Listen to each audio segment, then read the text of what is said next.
سبحان الذی اسری بعبدہ، پاک ہے وہ ذات جو لے گئی اپنے بندے کو راتوں رات مسجد اقصی سے مسجد حرام سے مسجد اقصی تک۔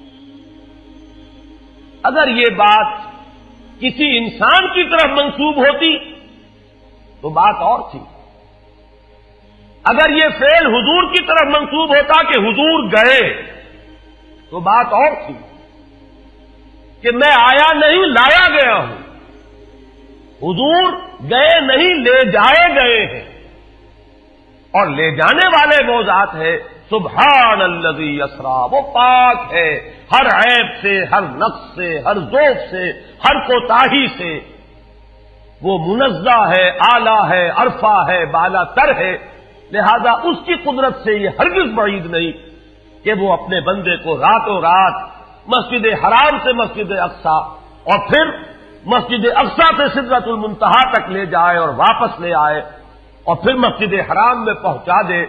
اور بعض روایات میں آتا ہے کہ وضو کا پانی ابھی بہہ رہا تھا اور کنڈی جو ہے حضور کے مکان کی وہ ابھی ہل رہی تھی، معلوم ہوا وقت نہیں گزرا۔ میں کچھ بیان کروں گا، میرے بیان کرنے میں کچھ کمی اور بیشی ہونے کا اندیشہ ہے۔ اگر ہم اتنے خوش قسمت ہیں کہ وہ واقعہ ہمارے پاس ایک مفصل حدیث کی شکل میں موجود، اور حدیث بھی دوسرے یا تیسرے طبقے کی کتابوں کی نہیں، متفق علیہ،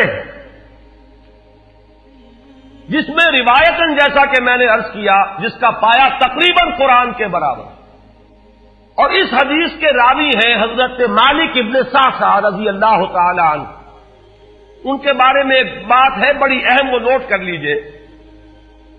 یہ انصاری صحابی ہیں، ان میں سے نہیں ہے کہ جنہیں حدیثیں بیان کرنے کا کوئی زیادہ شوق رہا ہو، یہ غالباً واحد حدیث ہے جو انہوں نے بیان کی، اور انہیں اس سے نہایت شغف تھا، نہایت محبت کے ساتھ انہوں نے اس کو محفوظ کیا تھا، اس کے ایک ایک لفظ کی حفاظت کی تھی۔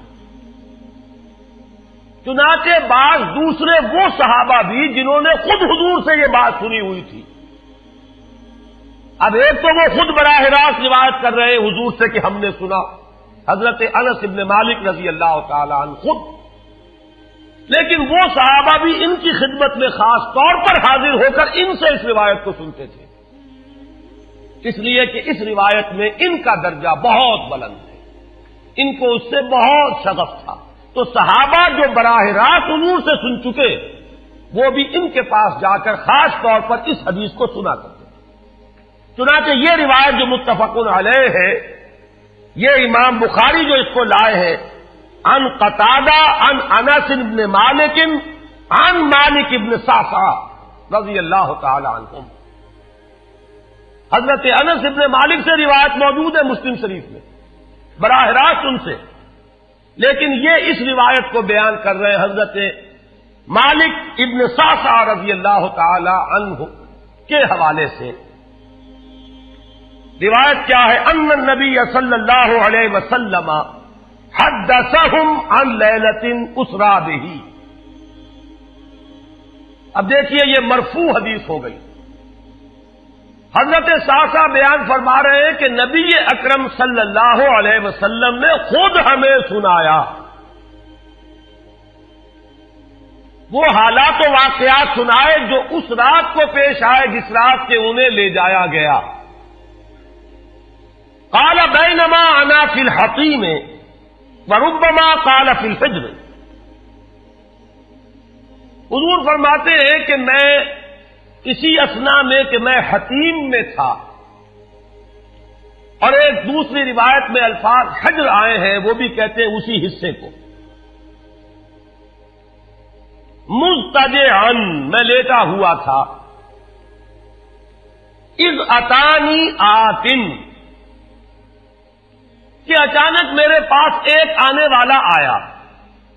یہ آنے والے کون ہیں؟ حضرت جبرائیل، یہ بعد میں واضح ہو جائے گا۔ فشق ما بین ہذہ الی ہذہ، حضور نے اشارہ فرمایا، اس نے یہاں سے یہاں تک میرا سینہ چاک کیا، یعنی من طفرت نہرہ ہی الی شعرتہ ہی، یہ جو گڑھا ہے حلق کا گڑھا، یہاں سے لے کر تیرے ناف تک سینہ چاک کیا، فاستخرج قلبی، اور میرا دل نکالا،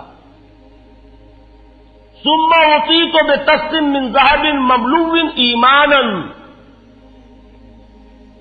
فغسل قلبی، پھر ایک تشت لایا گیا سنہری جو ایمان سے مملوء تھا، بھرا ہوا تھا، تو پھر اس کے ذریعے سے میرے اس قلب کو، سینے کو دھویا گیا، ثم غسل ثم اعید وفی روایت، اس کے بعد اس کو لوٹا دیا گیا اور پھر وہ زخم بھی سی دیا گیا۔ ایک روایت میں آتا ہے ثم غسل البطن بماء زمزم ثم ملئ ایمانا وحکمتا، اسی طریقے سے پورے پیٹ کو بھی صاف کیا گیا مائے زمزم سے، اور اس میں بھی ایمان اور حکمت بھر دیے گئے۔ ثم اعطیت بدابۃ، پھر میرے پاس ایک چوپایا لایا گیا، دون البغل فوق الحمار، جو بغل یعنی خچر سے تو کچھ چھوٹا تھا، اور حمار یعنی گدھے سے کچھ بڑا تھا، اب یہ جو سفید تھا، یقال له البراق، جس کا نام براق ہے، وَيَدَعُ خَطْوَهُ عِنْدَ أَقْصَى طَرْفِهِ، اور اس کا ہر قدم اس کی حد نگاہ پر جا کر پڑتا تھا۔ فَعِلْتُ عَلَيْهِ، میں اس پر سوار ہوا، فَانْطَلَقَ بِي جِبْرَائِیل، اب یہاں نام آ گیا، وہ آنے والے کون تھے؟ پھر چلے میرے ساتھ حضرت جبرائیل، حتی اتی السماء الدنیا، یہاں تک کہ وہ آسمان دنیا تک پہنچ گئے، جو پہلا آسمان۔ اب یہاں دیکھیے وہ روایت میں جو زمینی سفر کا درمیانی حصہ ہے وہ رہ گیا، دوسری روایات سے ہم اس کو جوڑ کر جمع کریں کہ پہلا زمینی سفر ہے، مسجد اقصی تک پہنچے ہیں، وہاں جا کر روایت میں آتا ہے میں نے وہی اپنے اس خچر کو باندھا، براق کو، جہاں انبیاء باندھا کرتے تھے، اور پھر وہاں میں نے نماز ادا کی، بہت سے لوگ جمع ہوئے، میں منتظر تھا کہ کون نماز پڑھائے گا، کہ جبرائیل نے میرا ہاتھ پکڑ کر مجھے آگے کیا، میں نے نماز پڑھائی، اور پھر جبرائیل نے مجھے بتایا کہ یہ تمام انبیاء تھے جو اس دنیا میں مبعوث ہوئے ہیں، اور آج آپ نے ان سب کی امامت کی۔ یہاں سے پھر شروع ہوا ہے وہ دوسرا سفر، لیکن جب پہلے آسمان تک پہنچے، فاستفتح، انہوں نے دستک دی، کھلوانا چاہا، قیل من ھذا،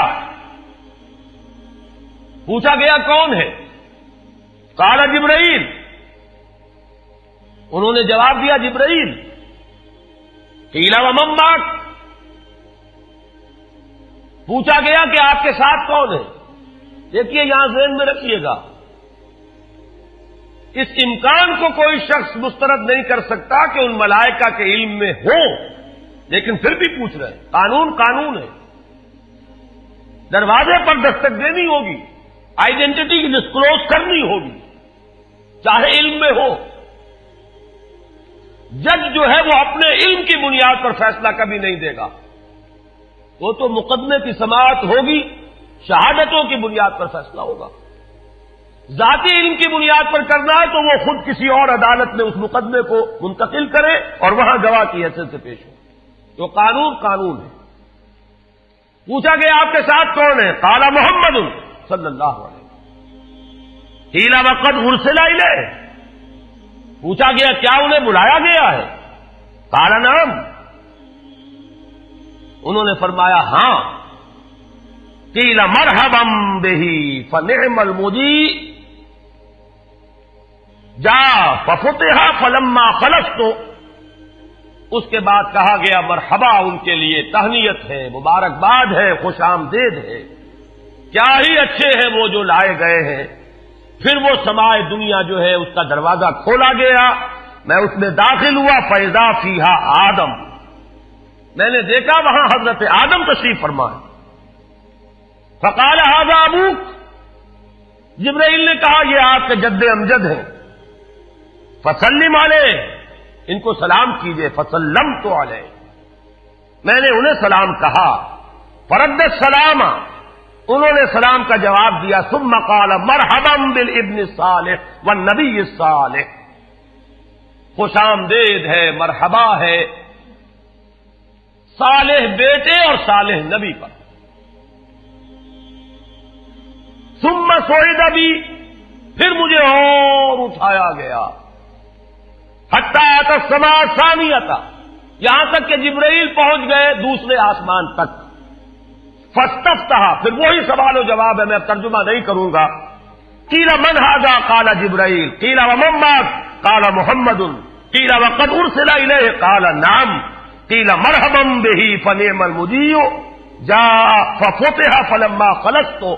جب یہ سارا اس کارروائی کے بعد داخل ہوئے ہیں دوسرے آسمان پر، فیضا یحییٰ و عیسیٰ وہو ابنا خالۃ، وہاں میں نے دیکھا کہ یحییٰ اور عیسیٰ ہیں اور یہ خالہ زاد بھائی ہیں۔ قال ھذا یحییٰ و ھذا عیسیٰ فسلم علیہما، فسلمت فردا، ثم قال مرحبا بالاخ الصالح والنبی الصالح، انہوں نے بھی کہا خوش آمدید اور مرحبا ایک صالح بھائی اور صالح نبی کو، یہاں نوٹ کیجئے گا، حضرت عیسیٰ اور حضرت یحییٰ یہ بنی اسرائیل میں سے، لہذا حضور کو اپنا بیٹا نہیں کہہ سکتے، بھائی کہہ رہے ہیں۔ آدم جد امجد ہیں، انہوں نے بیٹا کہا ہے۔ مرحبا بابن الصالح والنبی الصالح، وہ نبی تو ہے، سب کہیں گے نبی، لیکن کوئی بھائی کہے گا، کوئی بیٹا کہے گا۔ ابراہیم بیٹا کہیں گے، موسیٰ وہ بھائی کہیں گے، جن کی نسل سے آپ نہیں ہیں، وہ جو براہ راست نسل چلی آ رہی ہے اس میں جو ذکر کرے گا وہ بیٹے کے لفظ سے کرے گا۔ ثم صعد بی الی السماء الثالثہ فاستفتح، قیل من ھذا قال جبرائیل، قیل ومن معک قال محمد، قیل وقد ارسل الیہ قال نعم، قیل مرحبا بہ فنعم المجیء جاء ففتح فلما خلصت اذا یوسف قال ھذا یوسف فسلم علیہ، فسلمت علیہ، فرد ثم قال مرحبا بالاخ الصالح والنبی الصالح۔ اب مجھے ترجمے کی ضرورت نہیں ہے، ایک مرتبہ بات آپ نے سمجھ لی، اب تیزی کے ساتھ میں اس حدیث کو پڑھ دینا چاہتا ہوں۔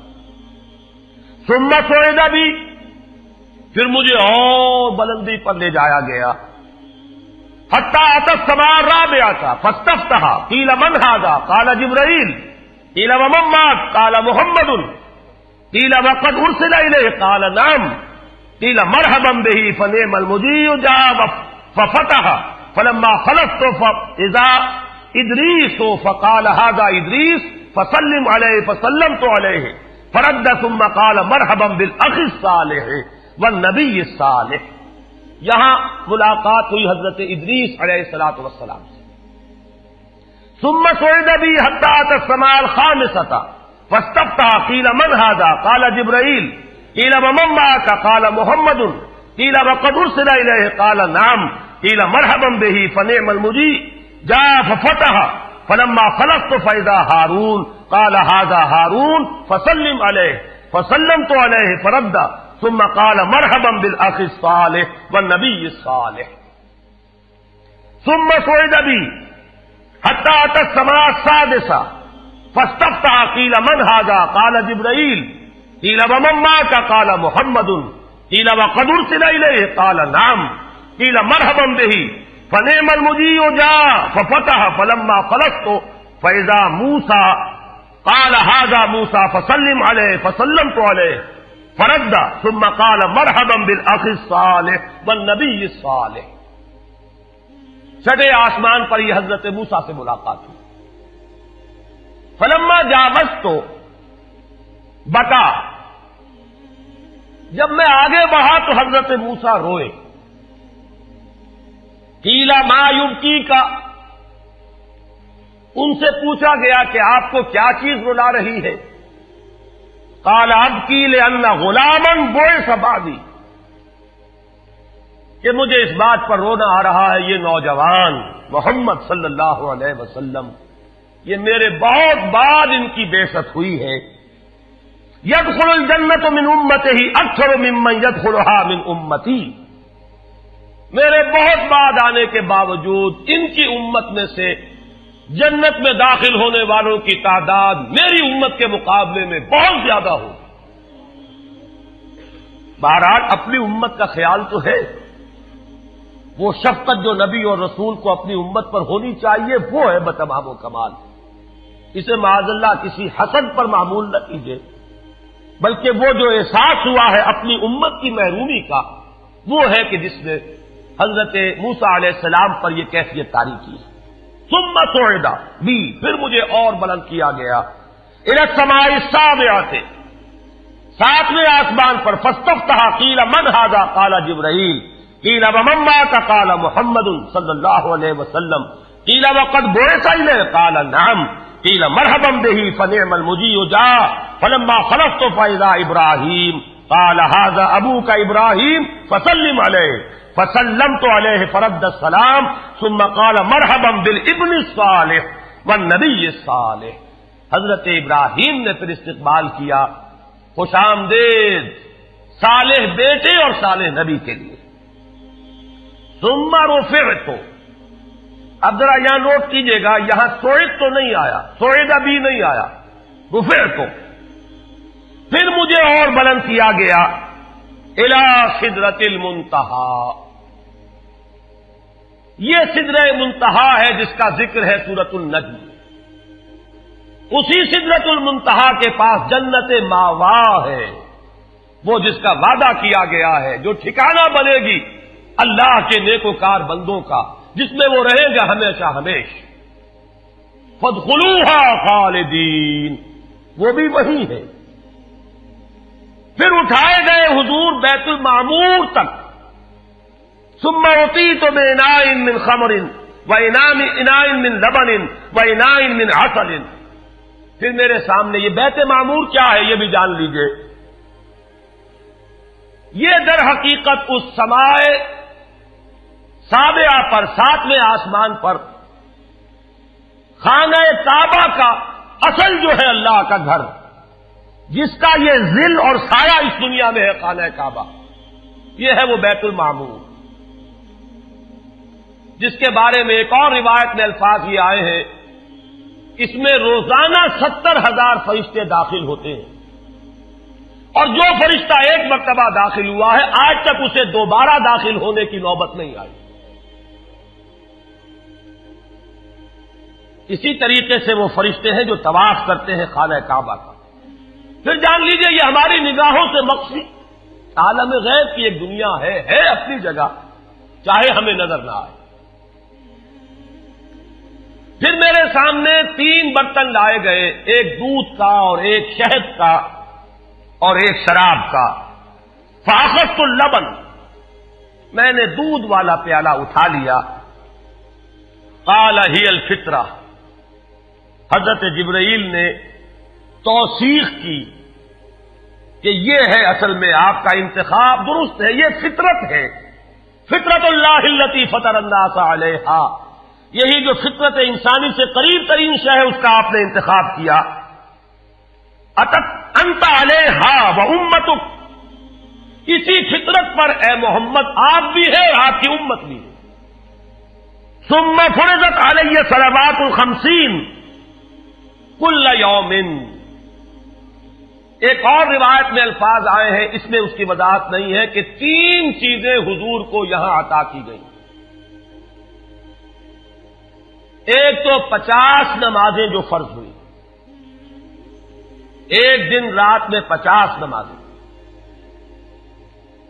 اور ایک سورہ بقرہ کی آخری 2 آیات جو تحفہ اللہ نے دیا محمد کو امت کے لیے صلی اللہ علیہ وسلم. آمن الرسول بما انزل الیہ من ربہ والمؤمنون کل آمن باللہ وملائکتہ وکتبہ ورسلہ. یہاں سے لے کر آخر تک فانصرنا علی القوم الکافرین تک یہ 2 آیات یہ جنت کے خزانوں میں سے 2 خزانے ہیں جو شب معراج کو عطا ہوئے ہیں محمد رسول اللہ کو بطور تحفہ امت کے لیے. اور تیسری بات یہ کہ اے نبی آپ کی امت کے لیے یہ خصوصی بات ہے کہ آپ کی امتیوں کے گناہ کبیرہ بھی بغیر توبہ کے معاف ہو سکیں گے.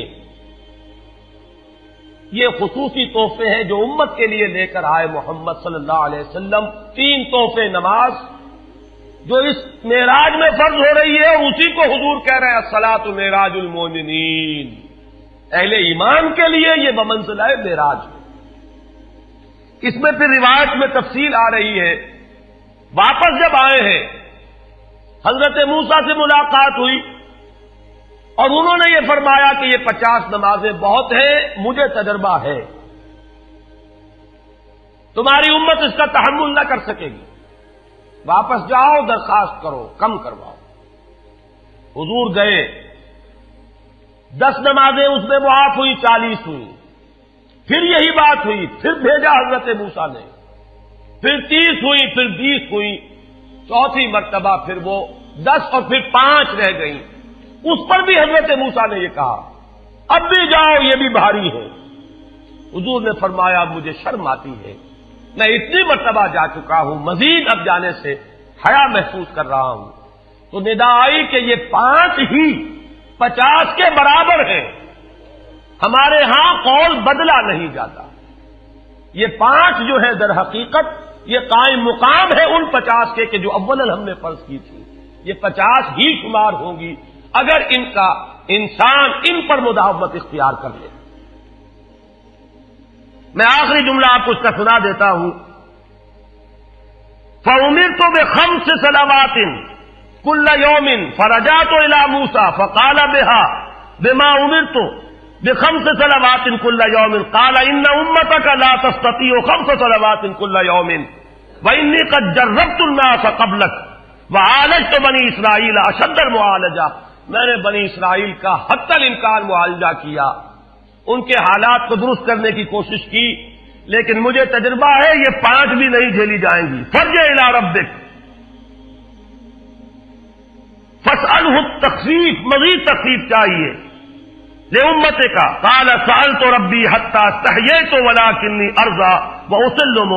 قَالَ فَلَمَّا جَاوَزْتُ نَادَىٰ مُنَادٍ ابزیت فریضتی وخففت عن عبادی. متفق علیہ. مجھے ندا آئی کہ میں نے اپنے بندوں پر تخفیف کی. اس میں وہ ذکر نہیں ہے, دوسری روایت میں ہے کہ ساتھ ہی وضاحت ہو گئی کہ یہ 5 نمازیں بھی 50 کے برابر ہے. میری بات نہیں بدلی گئی ہے, وہ در حقیقت انہوں نے اسی 50 کا رتبہ جو ہے ان 5 کو عطا فرما دیا. یہ روایت ہے جو متفق علیہ ہے. روایات کثیر, جنت اور دوزخ کے جو مشاہدات کرائے گئے وہ بہت تفصیل سے دوسری روایات میں, لیکن کسی اور روایت کا استناد کے اعتبار سے, اسناد کے اعتبار سے وہ درجہ نہیں ہے جو اس روایت کا ہے. باقی میں نے مسلم شریف کی روایات میں سے اور تفاصیل آپ کو سنائی ہے. یہ ہے واقعہ.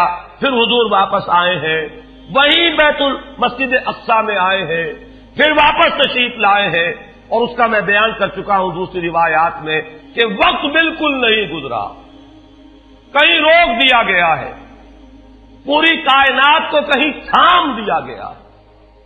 یہ بات تو وہ ہے جو آج سے پہلے بھی سمجھ میں آ سکتی تھی کہ شاید کسی ایک جگہ پر پوری کائنات کو روک دیا گیا.